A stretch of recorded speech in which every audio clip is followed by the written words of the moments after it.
Hey Yukon, Carrie here from the Wildlife Viewing Program. You may have noticed some interesting patterns on the leaves of trembling aspen trees. They're caused by a tiny insect known as the aspen serpentine leafminer.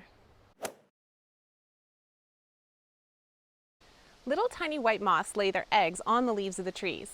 Then when the larvae hatch, they bore into the center of the leaf, feeding on the stuff between the outer layers. All right, so thinking back to grade school biology, I have some high-budget infographics to share with you.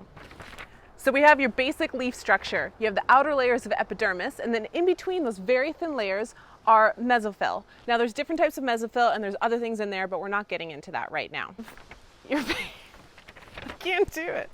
When the larvae hatches, it tunnels into the leaf and eats the mesophyll, leaving the outer layers intact.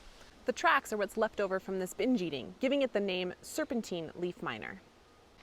Now the leafminer doesn't actually kill the tree. That would be silly. They need the leaves in order to lay their eggs. But the larvae do eat part of the leaf that does photosynthesis. You know, where a plant converts sunlight into energy in order to grow.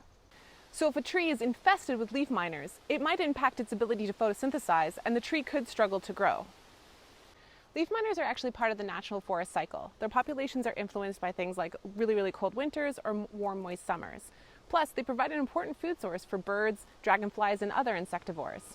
Though it might look like our aspen trees are really sick, it's all part of the natural forest cycle. But if you'd like to learn more about the health of Yukon's forests, you can check out the annual reports put out by the Forest Management Branch on yukon.ca. Brought to you by the Wildlife Viewing Program. Oh, and another thing, these are not the little green worms that you see hanging down from the trees that get in your hair and your face when you're out walking in the spring. Those are willow blotch leaf miners. These are aspen serpentine leaf miners. Very clearly a difference there. Seriously, I had to use like 4 different shades of green in there. It's high end.